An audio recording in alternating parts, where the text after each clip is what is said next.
Hello students, कक्षा 12 में और उसमें लास्ट हमने नगरीय बस्तियों का वर्गीकरण यानी कि क्लासिफिकेशन ऑफ अर्बन सेटलमेंट के बारे में चर्चा की थी।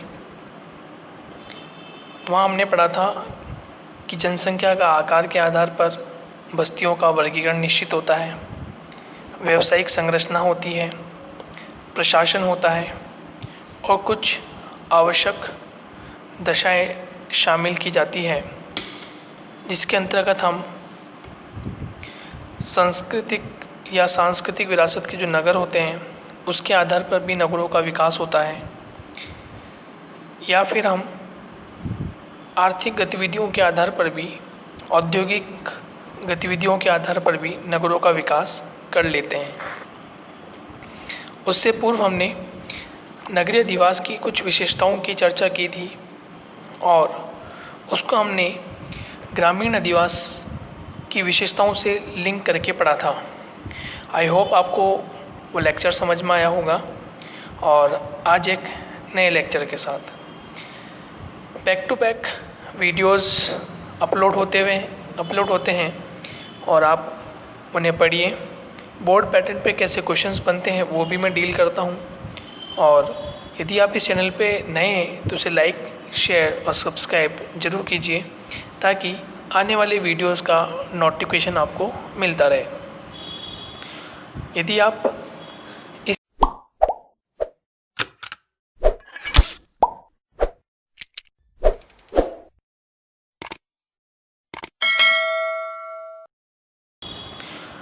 आप इस चैनल पर नए हैं तो इसे लाइक, शेयर करने के साथ साथ आप कमेंट बॉक्स में कमेंट करके भी जो क्वेश्चंस मैं आपसे पूछता हूँ या कोई क्वेरीज़ आपकी हो तो आप वे भी कमेंट बॉक्स में आप बताएं।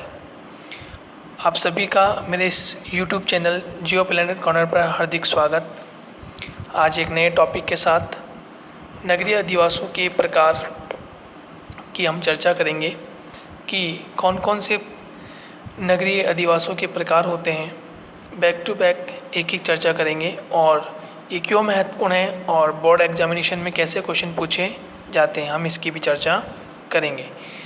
देखिए मित्रों, हम जो पढ़ रहे हैं इसे आप नोट्स फॉर्म में भी बनाते जाइए, आप नोट्स भी इसके बनाते जाइए ताकि आपको अंतिम समय में जब बोर्ड एग्जामिनेशन का टाइम आता है तो उस समय में भी आपको ये हेल्पफुल साबित हो और आप शॉर्ट नोट्स को पढ़कर एक अच्छा एनालिसिस आप कर सकते हैं, एक अच्छा राइटिंग भी, बड़े क्वेश्चंस को भी आप लिख सकते हैं। चलिए शुरुआत करते हैं नगरीय अधिवासों के प्रकार। टॉपिक नगरीय अधिवासों के प्रकार, टाइप्स ऑफ अर्बन सेटलमेंट की हम चर्चा कर रहे हैं। अपने आकार, उपलब्ध सुविधाओं एवं संपादित किए जाने वाले कार्यों एवं जनसंख्या के आधार कई नामों से जाने जाते हैं। देखिए, जनसंख्या के आधार पर भी हम इसको एनालिसिस करते हैं। जनसंख्या के आधार पर हम इन्हें डिवाइड कर लेते हैं कि नगर, महानगर या सन्न नगर या वृहद नगर किन्हें कहते हैं, इनका नामकरण क्यों हुआ है, ये अपनी पहचान किस तरह से बनाए रखते हैं। देखिए दोस्तों, जब हम ग्रामीण क्षेत्रों की चर्चा करते हैं, ग्रामीण परिवेश की चर्चा करते हैं, ग्रामीण अधिवासों की हम चर्चा करते हैं तो अक्सर आपको वहाँ नाम सुनाई देता होगा। आप वहाँ नाम पढ़ते हैं, जैसे आपने नाम पढ़ा होगा कस्बा, ये नाम आपने सुना है, कस्बा, ढाणी, ठीक है, तहसील, गांव, ठीक है, ये नाम आपने ज़रूर पढ़े होंगे। ठीक है, तो ये जो है कस्बा, ढाणी, गांव, तहसील, ये ग्रामीण छोटी एक इकाई, उससे बड़ी इकाई और फिर उससे ठीक उसी प्रकार से जब हम नगरीय अधिवासियों की चर्चा करते हैं, उसके प्रकारों का अध्ययन करते हैं, तो वहाँ पर भी आपको कुछ इस तरह से देखने को मिलता है। जैसे अभी हम फर्स्ट पढ़ने जा रहे हैं नगर। नगर की हम चर्चा करेंगे और उसके बाद हम महानगर की ओर आएंगे। तो ये एक पैटर्न है कि सबसे पहले एक नगर का निर्माण होता है। वह नगर जनसंख्या जैसे से बढ़ती जाती है तो महानगर में कन्वर्ट होता है, फिर वह सन्य नगर में कन्वर्ट हो जाता है और फिर वो आगे चलकर एक वृद्ध नगर का रूप धारण कर लेता है। तो इस प्रकार से हम इसकी चर्चा करेंगे। चलिए शुरुआत करते हैं। नंबर 1, नगर 1 लाख से अधिक किंतु 10 लाख से कम जनसंख्या वाले अधिवास नगर कहलाते हैं। देखिए यहाँ से डायरेक्टली क्वेश्चन आपसे पूछा जा सकता है, कि नगर किसे कहते हैं, नगर किसे कहते हैं। तो आपको एक लाइन में आंसर देना है कि 1 लाख से अधिक किंतु 10 लाख से कम, 10 लाख से कम, 1 लाख से कम जनसंख्या वाले जो अधिवास होते हैं उन्हें हम क्या कहते हैं, नगर कहते हैं। ठीक है, ये आपको ध्यान रखना है। तो डेफिनेशन पूछी जा सकती है, नगर किसे कहते हैं। ठीक है, ये नगर क्या होते हैं। तो 1 लाख से अधिक किंतु 10 लाख से जनसंख्या यदि जहाँ कम होगी उस क्षेत्र में या उस पर्टिकुलर नगरीय अधिवासों के प्रकारों में उसे हम क्या कहते हैं, उसे हम नगर कहते हैं। नेक्स्ट, इनमें 50% से अधिक जनसंख्या गैर प्राथमिक कार्यों में संलग्न होती है। यानी कि गैर प्राथमिक कार्य क्या हुए कि जो प्राथमिक कार्य होते हैं कृषि, पशुपालन, मत्स्य, आखेट, ठीक है, ये कार्य ना करते हुए गैर प्राथमिक कार्य की जो द्वितीयक, तृतीयक, चतुर्थ, पंचम उद्योग जो होते हैं उनमें यहाँ के निवासी, यहाँ के लोग, यहाँ के जो एक बहुत बड़ा एरिया होता है लोगों का, वो उसमें संलग्न रहता है, वह कार्य करता है। जैसे भारत में हम देखें तो राजस्थान का बीकानेर नगर, तो यहाँ पर जो जनसंख्या होगी, यहाँ जनसंख्या किस प्रकार की होगी, यहाँ जो जनसंख्या संलग्न होगी वो किस प्रकार की होगी कि 1 लाख से तो अधिक होगी, 1 लाख से तो अधिक होगी, प्लस होगी, लेकिन 10 लाख से क्या होगी, कम होगी, 10 लाख से क्या होगी, कम होगी। ये ध्यान रखना, 1 लाख से अधिक होगी लेकिन 10 लाख से कम होगी। तो इस प्रकार की जहाँ जनसंख्या इस प्रकार की देखने को मिलती है वह क्षेत्र क्या कहलाता है, वह क्षेत्र नगर कहलाता है। वह क्षेत्र क्या कहलाता है, वह क्षेत्र नगर कहलाता है। ठीक है, नेक्स्ट, महानगर 10 लाख से अधिक जनसंख्या वाले अधिवासों को महानगर कहा जाता है। ठीक है, एक तो पढ़ा हमने नगर, तो नगर में तो क्या था कि 1 लाख से अधिक परंतु 10 लाख से कम, 1 लाख से अधिक परंतु 10 लाख से कम, वह क्या कहलाएगा, नगर। क्या कहलाता है, नगर। लेकिन महानगर में क्या होता है कि 10 लाख से अधिक जनसंख्या वाले अधिवास, 10 लाख से अधिक जनसंख्या वाले अधिवासों को कहा जाता है, महानगर कहा जाता है। जैसे ये औद्योगिक क्षेत्र हो सकता है, व्यापारिक, प्रशासनिक, शैक्षिक गतिविधियों के केंद्र होते हैं। तो मुख्य रूप से जहाँ 10 लाख से जनसंख्या अधिक होती है, जहाँ 10 लाख से जनसंख्या अधिक होगी, इसका मतलब वहाँ क्या होगा, वहाँ पर औद्योगिक गतिविधियाँ अधिक होगी, वहाँ व्यापारिक गतिविधियाँ भी अलग बहुत बड़े पैमाने पर होगी, प्रशासनिक और शैक्षिक गतिविधियाँ, शैक्षिक मतलब स्कूल कॉलेजेस वगैरह जो है ये भी अधिक होंगे। तो वहाँ पर जनसंख्या का जो भार होगा वो भी अधिक देखने को मिलेगा। तो इस प्रकार से जहाँ 10 लाख से जनसंख्या अधिक होती है वहाँ महानगर वह क्षेत्र महानगर कहलाता है। जिसे भारत में जयपुर, जोधपुर, कोटा। ठीक है, तो ये उदाहरण भी आपको ध्यान रखने हैं। सिंपल क्वेश्चन ऐसे भी पूछा जा सकता है, भारत में महानगर कौन कौन से हैं, किन्हीं 2 के नाम बताइए, ऐसे भी क्वेश्चन आ सकता है। या फिर देखिए, महानगर तो हमने इसे हिंदी में कह दिया, यदि हम इंग्लिश में बोलें तो इंग्लिश में हम इसे बोलते हैं मेट्रो सिटी। इंग्लिश में क्या बोलेंगे, मेट्रो सिटी। तो कभी कभी एग्ज़ाम में आपको मेट्रो सिटी भी क्वेश्चन आपसे पूछ सकता है, मेट्रो सिटी देकर भी क्वेश्चन पूछ लेगा। और नहीं तो फिर महानगर आपको ध्यान रखना है। तो महानगर और मेट्रो सिटी एक ही है, यहाँ जनसंख्या 10 लाख से अधिक होगी, ठीक है। और ये जो महानगर औद्योगिक, व्यापारिक, प्रशासनिक और शैक्षिक गतिविधियों के केंद्र भी होते हैं, इसीलिए यहाँ जनसंख्या क्या होती है, जनसंख्या 10 लाख से अधिक देखने को मिलती है। नेक्स्ट, सन्न नगर। देखिए, सन्न नगर एक नई शब्दावली है। सन्न नगर एक नई शब्दावली है, तो आप सोचेंगे कि सन्न नगर क्या होता है, चर्चा कर लेते हैं। 1915 में पैट्रिक गिडीज ने इस शब्दावली का प्रयोग किया। वेरी इंपॉर्टेंट, इस पे इंपॉर्टेंट लगा लीजिए। डायरेक्ट क्वेश्चन पूछ सकता है कि सन्न नगर ये शब्दावली का प्रयोग किसने किया, तो आपका आंसर होगा पैट्रिक गिडीज ने किया। डायरेक्टली क्वेश्चन पूछेगा कि सन्न नगर की शब्दावली का प्रयोग किसने किया, तो पैट्रिक गिडीज ने किया। कब किया, 1915 में किया। तो डायरेक्टली क्वेश्चन भी पूछा जा सकता है। यह क्वेश्चन ऐसे भी पूछा जा सकता है कि पैट्रिक गिडीज ने, ऐसे भी क्वेश्चन पूछा जा सकता है कि पैट्रिक गिडीज ने किस शब्दावली का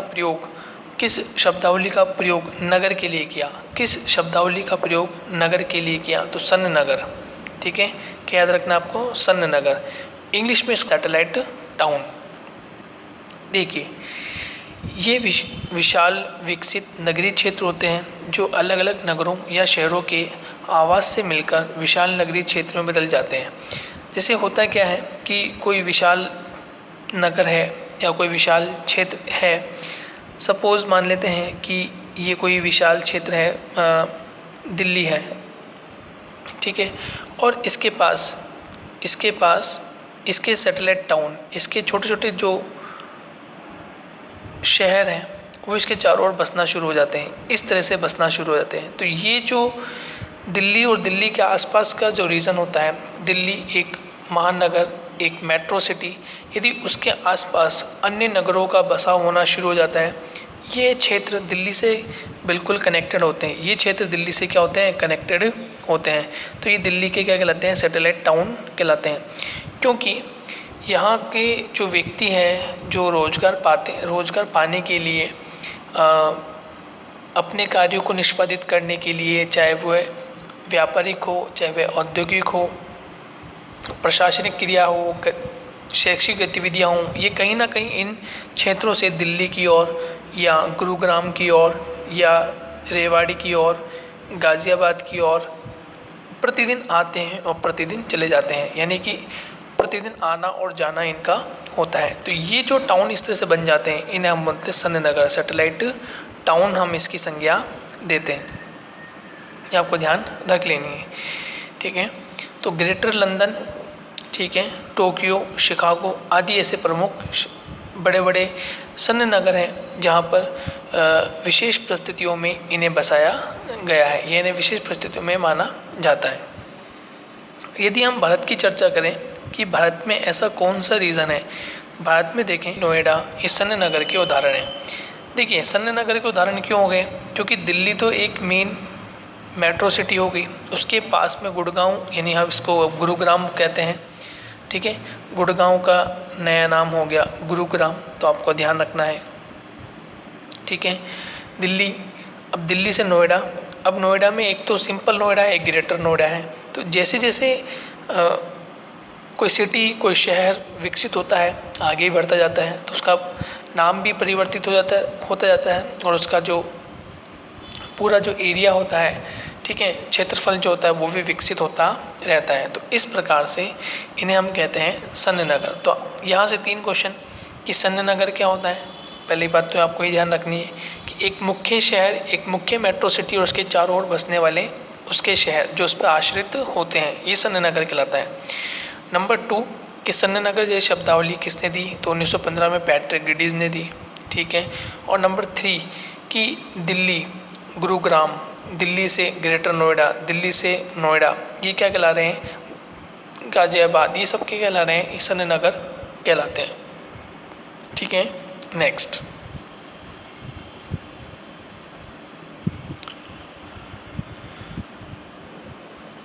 चर्चा करते हैं वृत्त नगर, या इसे हम लार्ज सिटी भी कहते हैं।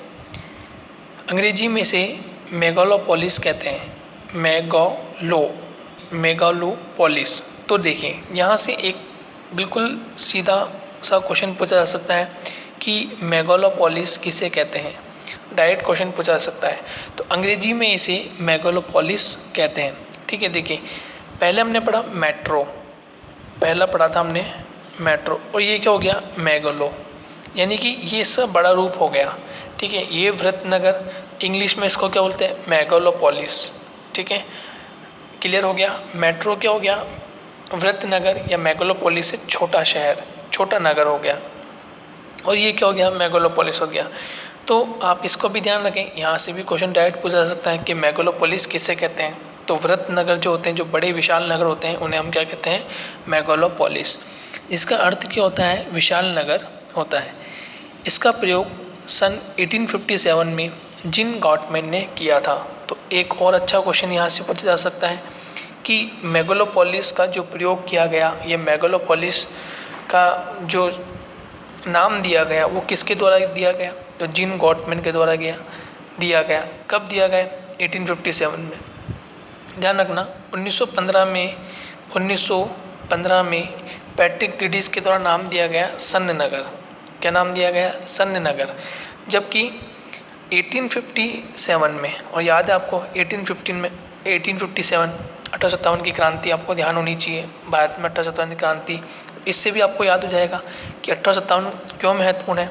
1857 इसलिए महत्वपूर्ण है क्योंकि भारत में 1857 की क्रांति आयोजित हुई थी। ठीक है, प्रारंभ मानी जाती है। और 1857 और क्यों याद हो जाएगा कि 1857 में एक व्यक्ति है जिसका नाम है जिन गॉटमैन, और जिन गॉटमैन ने मेगालोपोलिस शब्द की रचना की थी। इसका अर्थ होता है विशाल नगर। इसका अर्थ होता है विशाल नगर। नेक्स्ट, ये अत्यंत बड़े नगर होते हैं जिनकी जनसंख्या 50 लाख से अधिक होती है। देखिए आपको याद होगा कि अभी हमने पढ़ा नगर, अभी हमने पढ़ा था नगर। नगर में था 1 लाख से 10 लाख, 1 लाख से अधिक लेकिन 10 लाख से कम। उसके बाद हमने पढ़ा था महानगर। महानगर में क्या होता है 10 लाख से अधिक हो जाता है, 10 लाख से अधिक। सन्य नगर क्या होते हैं उसके आसपास के जो क्षेत्र होते हैं, आसपास के नगर विकसित होते हैं किसी बड़े नगर के, वो कहलाता है सन्य नगर। ठीक है, और वृत्त नगर क्या हो गया या मेगालोपोलिस क्या हो गया जिसमें जनसंख्या क्या हो गया, जिसमें जनसंख्या 50 लाख से अधिक हो, जिसमें जनसंख्या 50 लाख से अधिक होती है, उसे हम क्या कहते हैं वृत्त नगर कहलाते हैं या मेगालोपोलिस कहते हैं। इन नगरों को विश्व नगरी भी कहते हैं, जैसे ग्रेटर लंदन, ठीक है, Tokyo, Paris, New York, Moscow, Beijing, Calcutta, Mumbai, Delhi, Chennai. ये भारत के 3 ऐसी सिटीज़ हैं जो मेगालोपोलिस में रखी जाती हैं। ठीक है, अब चौथी का भी नामकरण हो चुका है। इस तरह से 4 हो गई अब भारत में। टोटल कितनी हो गई अब भारत में 4 हो गई। कोलकाता हो गया, मुंबई हो गई, दिल्ली और चेन्नई। 4 सिटी जो बड़ी सिटी हैं मेगालोपोलिस में अंतर्गत रखी जाती हैं, वो कोलकाता, मुंबई, दिल्ली और चेन्नई को रखा जाता है। तो आपसे यहाँ क्वेश्चन पूछा जा सकता है कि मेगालोपोलिस में भारत की कौन कौन से बड़े विशाल नगरों को शामिल किया जाता है। तो 4, ठीक है, एक तो हो गया कलकत्ता, एक क्या हो गया मुंबई, एक क्या हो गया दिल्ली और एक क्या हो गया चेन्नई। ठीक है, तो आपको ऐसे ध्यान रख लेना है,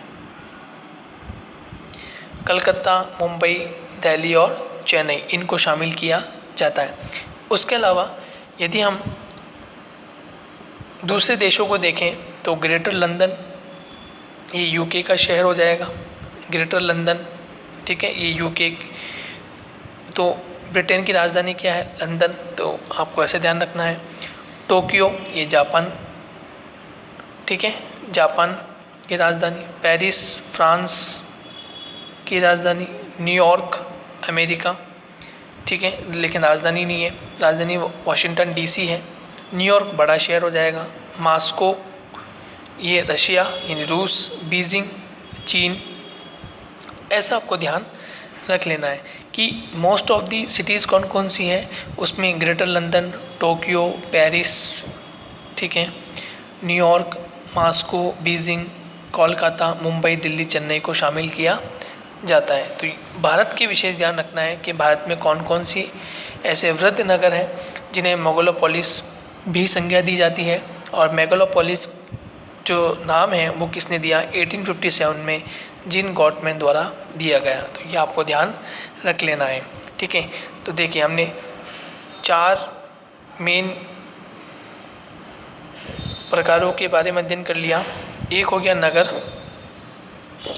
नगर, ठीक है। नगर में 50% जनसंख्या जो होती है गैर प्राथमिक कार्यों में होती है, और यहाँ पे एक विशेष ध्यान कि 1 लाख से लेकर 10 लाख जनसंख्या देखने को मिलती है, ठीक है। नेक्स्ट फिर हमने देख लिया महानगर। यहाँ 10 लाख से अधिक जनसंख्या वाले अधिवासियों को महानगर कहते हैं। और विशेषकर महानगर जो होते हैं ये औद्योगिक, व्यापारिक, प्रशासनिक और शैक्षिक गतिविधियों के केंद्र भी माने जाते हैं। इसे मेट्रो सिटी इंग्लिश में कहते हैं, मेट्रो सिटी। उसके बाद सन्य नगर में पैट्रिक ब्रिटिश के द्वारा दी गई, ठीक है, सन्य नगर की शब्दावली। इसमें ग्रेटर लंदन, टोक्यो, शिकागो इसे शामिल कर लिया जाता है, ठीक है। और अलग अलग नगरों या शहरों के आवास को मिलकर विशाल नगरीय क्षेत्र बना दिया जाता है। भारत में हमने देखा कि दिल्ली, गुड़ या ग्रेटर नोएडा या दिल्ली, गुरुग्राम, गाज़ियाबाद इन शहरों को शामिल कर जाता है। और अंत में हमने देख लिया कि वृत्त नगर या मेगालोपोलिस जो शब्दावली है 1857 में किसके द्वारा, जीन गॉटमैन के द्वारा दी गई, जिसमें greater London, Tokyo, Paris, New York, Moscow, Beijing, Kolkata, Mumbai, Delhi, Chennai को सम्मिलित किया जाता है। और इसमें जो जनसंख्या होती है वो 50 लाख से अधिक देखने को मिलती है। तो इस प्रकार से हमने नगरीय अधिवासियों के प्रकार 4 प्रकारों की चर्चा कर ली। एक होता है नगर, एक होता है महानगर, एक होता है सन्न नगर और एक होता है वृद्ध नगर, जिसको मेगालोपोलिस की श्रेणी में रखा जाता है और मेगालोपोलिस इसे कहा जाता है। तो ये आपको ध्यान रखना है, ठीक है। और एक चीज़ और ध्यान रखनी है, जब मेगालोपोलिस की हम चर्चा करते हैं तो मेगालोपोलिस के पश्चात एक अन्य इसकी और चर्चा होती है, उसको हम कहते हैं मिलियन सिटी। उसको हम किस में शामिल कर लेते हैं, मिलियन सिटी में शामिल कर लेते हैं। मिलियन सिटी में जनसंख्या और अधिक बढ़ जाती है, जनसंख्या का दबाव और अधिक हो जाता है। तो आपको ध्यान रखना है। तो कुल मिला के हमने क्या देखा, तो कुल मिलाकर हमने देखा कि एक होता है नगर, नगर के बाद महानगर, फिर सन्न नगर, फिर हमने देखा वृद्ध नगर, मेगालोपोलिस, और एक अंतिम होता है मिलियन सिटी। यहाँ जनसंख्या और भी अधिक देखने को मिलती है। तो इस प्रकार से जनसंख्या जैसे बढ़ती जाती है उसी तरह से वहाँ पर नगरों का विकास होता चला जाता है। तो शुरुआत की थी हमने नगर से, फिर महानगर, फिर सन्न नगर, फिर वृद्ध नगर और लास्ट में मिलियन सिटी। तो इस प्रकार से हमने नगरों का जो वर्गीकरण है, वर्गीकरण के आधार पर जनसंख्या का आकार पढ़ा, व्यवसायिक संरचना पढ़ी, प्रशासन पढ़ा, आवश्यक दशाएं पढ़ी, औद्योगिक हो सकती है, ठीक है, समुद्रिक हो सकती है, सैनिक नगरों जैसी हो सकती है, ठीक है। और आज हमने पढ़ लिया नगरीय अधिवासों के प्रकार कौन कौन से होते हैं। इस प्रकार से आपको ध्यान रखना है। क्वेश्चन कैसे पूछे जाते हैं बोर्ड पैटर्न पर वो भी मैंने आपको बता दिया है। नेक्स्ट हम मिलते हैं नेक्स्ट वीडियो में, वहाँ हम पढ़ेंगे समस्याएँ कि नगरीय अधिवासों की क्या क्या समस्याएं होती हैं। हम वहाँ समस्याओं की चर्चा करेंगे। देखिए बैक टू बैक हम चर्चा कर रहे हैं। बैक टू बैक हमने पहले ग्रामीण क्षेत्रों की चर्चा की। ग्रामीण क्षेत्रों से पहले हमने ये देखा कि अधिवास का जो पैटर्न होता है वो कौन कौन से पैटर्न होता है।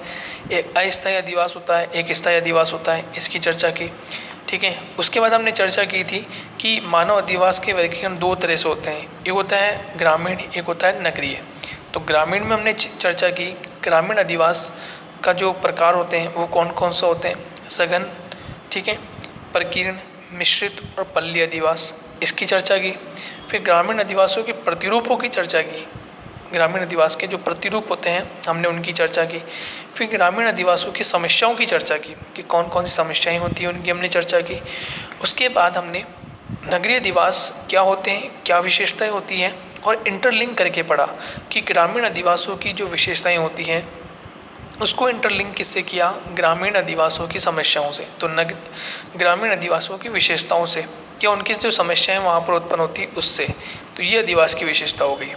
फिर नगरीय बस्तियों का वर्गीकरण पढ़ा, क्लासिफिकेशन की जनसंख्या का आकार, ठीक है, व्यावसायिक आधार पर, प्रशासन के आधार पर। और आज हमने पढ़ लिया नगरीय अधिवासों के प्रकार कौन कौन से होते हैं। जिस तरह से वहाँ प्रतिरूप होते हैं उस तरह से यहाँ पे नगरों, महानगर, सन्य नगर, वृद्ध नगर, मिलियन सिटी में हमने इसको शामिल किया जाता है।